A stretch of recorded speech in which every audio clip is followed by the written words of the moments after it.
I was spending the week in Washington at a cabin in the Cascades. It was pretty far out of the major cities and was down a long dirt road with dense forest all around. Winter was just starting, so there was a little bit of snow, but nothing too much. The first 3 days were great. It was peaceful, quiet, and relaxing. But midway through the 4th day, there was a knock at the door. I had no idea who it was, or who it could have been. I walked over and opened the door, as there wasn't any other way for me to see the porch from inside the cabin. There was a man. He had a thick winter jacket on and a black wool hat. His face was pale with red cheeks, and snow was sticking to his clothes. He'd clearly been outside for a while. "How can I help you?" The man gave a friendly smile and said he was just a bit lost and wanted to know the way back into town. I was confused. Was he trying to walk the 1-hour drive to town in the cold and snow? And how did he even get out here in the first place? Take a left here and follow it to the main road. It's a straight shot from there." I figured it wasn't any of my business, so I just told him what he asked for. He smiled and nodded. There was a strange pause for a few seconds as he just stood there and neither of us spoke. I got uncomfortable and said bye, closing the door.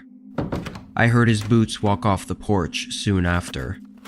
It was an interesting interaction for sure, but I went back to what I was doing and forgot about it not too long after.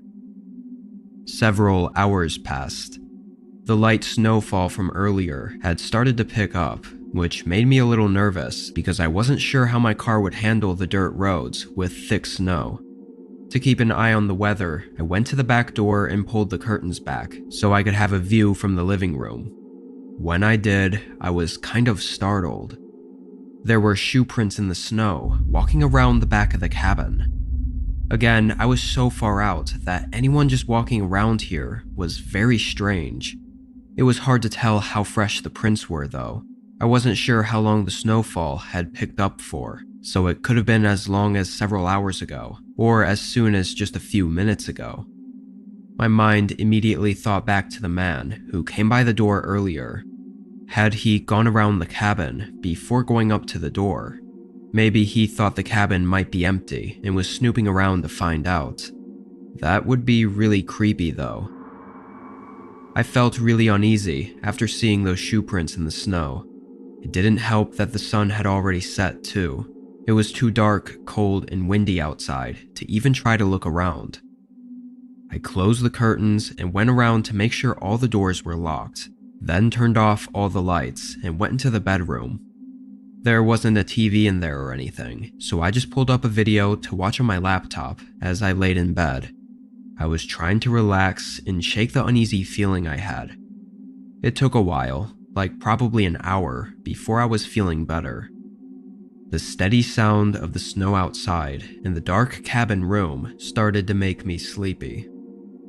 I shut the laptop screen and started getting ready for bed when a knock came from the front door. I physically jumped. I stood still for a moment while I just felt my mind go blank from the sudden fear that came over me. They knocked again. "Hey, it's me again. I'm still lost. It's cold out here. Can you please help me?" It was the man who stopped by earlier. Why the hell was he still around here? I opened the bedroom door so I could listen better and looked out into the main area of the cabin. It was really dark, and the man continuously knocking was extremely unsettling. But then, after, I don't know, maybe 30 seconds, the knocking stopped. The wind outside felt like it picked up. It was the only thing I could hear. I really wanted to know if he left though, or where he went. I quietly crept out into the main room, which I knew had all the curtains and blinds closed, so he shouldn't be able to see me. Without opening the door, my only option was to look out one of the windows. It didn't have a clear view of the porch, but I could see the front of the cabin leading up to the road. I pushed the curtain aside and looked.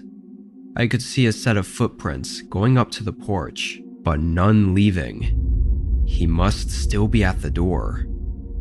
I walked back and got my phone. Service was good enough to call 911. They estimated it would be 45 minutes before they would make it. I locked myself in the bedroom and waited. 10 minutes went by with not a single sound, which was really eerie, knowing he had to be just silently standing outside the door. All I heard was the heavy wind smacking against the windows. Then there was a sudden thud against the cabin. I had no idea what it was, but it sounded like it came from the front of the cabin, and it was pretty loud. But then it was silent again. I was shaking and terrified. Time seemed to move extremely slow. Eventually, red and blue lights began flashing outside the windows. Feeling relieved, I got up and started walking to the front door until I heard the officer yelling to get down. I listened as he kept yelling, and there was clearly something going on outside.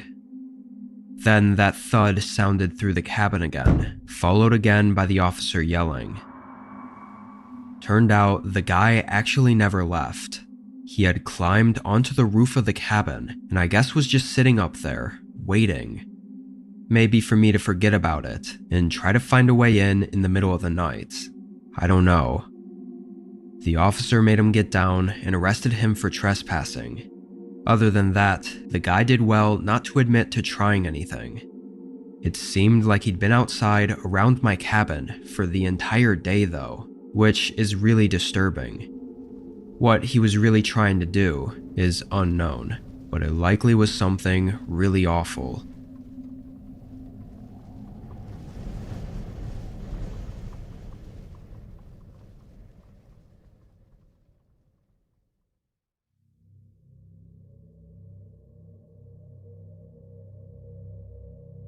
I work at a 24/7 ice cream shop.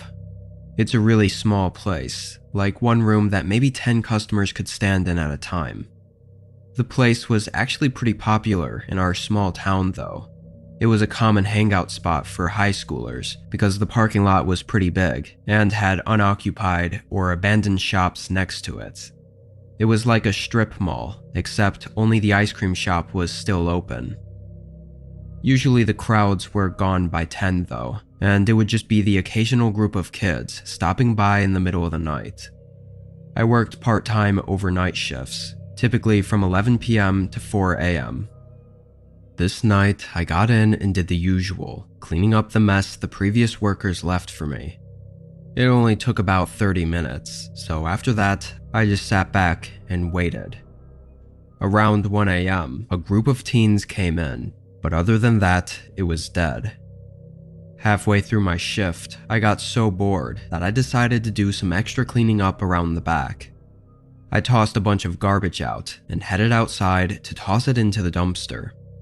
The dumpster was actually in the front of the shop, kind of on the side of the big parking lot, near the other abandoned shops. I walked over and tossed the trash in. The night was quiet. Not even any cars out driving around. As I walked back though, I noticed a light flicker in one of the abandoned shops. I thought it had to be a reflection of a car passing by or something, but after looking at the road and again seeing no cars, I got really confused. Was I just seeing things? I walked slower, keeping my eyes on the front windows of the store and just waiting for something. Then it happened again. A light shined past the windows for only a few seconds. It looked kind of like someone shining a flashlight around, deep inside the back of the store. After that brief sighting though, it didn't happen again, so I really had no way to confirm anything. The only part that kind of shook me about this was that the light was in the abandoned building that was attached to the ice cream shop. So it was just on the other side of the wall where I worked. I reassured myself that if it was someone in there, it was probably just some kids exploring the empty building. completely harmless. There really wasn't much else to do aside from wait around for the rest of my shift. It was about 2 a.m. now. I leaned against the counter and just stared out the front windows, spacing out, when I heard something beside me. I looked at the wall, and it sounded again, against the other side of the wall. It was relatively quiet though. I only noticed it because the night was completely silent. I quickly connected the dots between the sound and the light I saw in that building and was 99% sure someone had broken into there. I thought about possibly calling the cops, just to let them know, but my train of thought was interrupted when a customer walked in. It was always strange when a single customer came in the middle of the night, like with no friends or anything, but this guy was even more odd. He was in his 40s, and he looked very unkempt. Long, untrimmed beard, greasy hair, and a tired look all over his face. As he walked up to the counter, his stench was almost unbearable. "Welcome in. What can I get for ya?" He looked at me, then at the display case, then back up at me. After a few seconds of him not saying anything, he smiled, backed up, and left out the door. I whispered, "What the hell?" under my breath, really creeped out by that encounter. It was insanely odd. That, along with whatever was going on in the empty building, was making this night really unnerving. I wasn't really sure what to do though, aside from just hope I was overthinking it and wait for my shift to end. To clear my head a bit and just have a break from it all, I decided to take my lunch. Usually I just sit in the back and eat, but I felt like getting some fresh air and getting out of that place. I grabbed my lunch bag and walked out to my car. I sat in there and ate while looking out the window. A few minutes passed. The night was still really quiet, and the light in the building was nowhere to be seen. Then I saw someone come around the corner of the shop, followed by another person. I recognized the jacket, being the same strange guy that came in only a few minutes ago. The other guy I hadn't seen before, but he had something in his hand. I was far away, but I was reasonably certain that it was a flashlight. I felt a lump in my throat as I watched the men go into the ice cream shop and start looking around. Not like customers looking for someone to take their order, but like angry men searching for their victim. I dialed 911. The men jumped over the counter and looked in the back room, coming back out 30 seconds later and running out of the shop. They didn't steal anything. They were definitely looking for me. They ran around the back of the building and disappeared. When cops got there, the men were gone. One of the abandoned stores had a door busted open though, so those men definitely had been in there. What they were doing is still unknown, however. It seemed like the one guy came into the shop just to see if I was alone, then went back to get his buddy, but by chance I happened to take my lunch in my car. If not, I don't know what would have happened.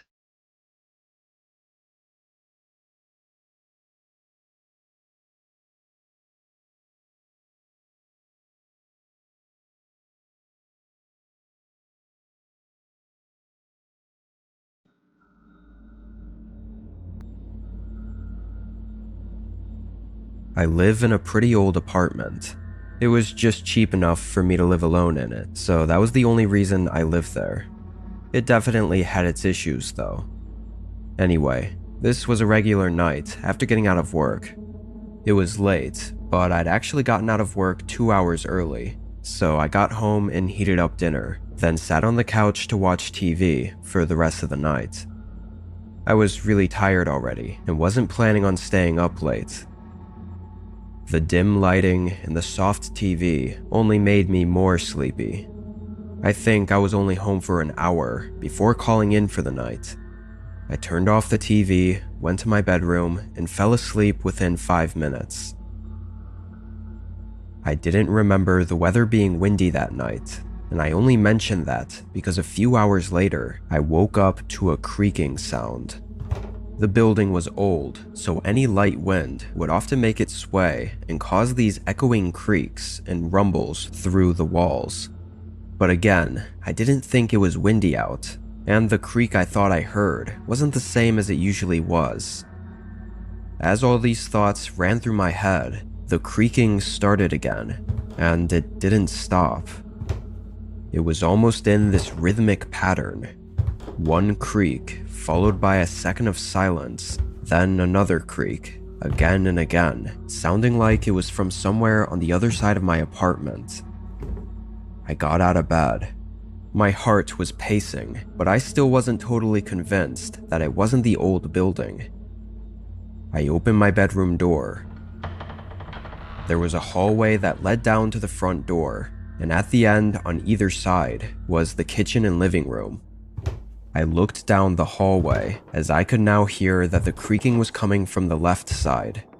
It took me a moment, but I started to realize the sound was moving across the floor.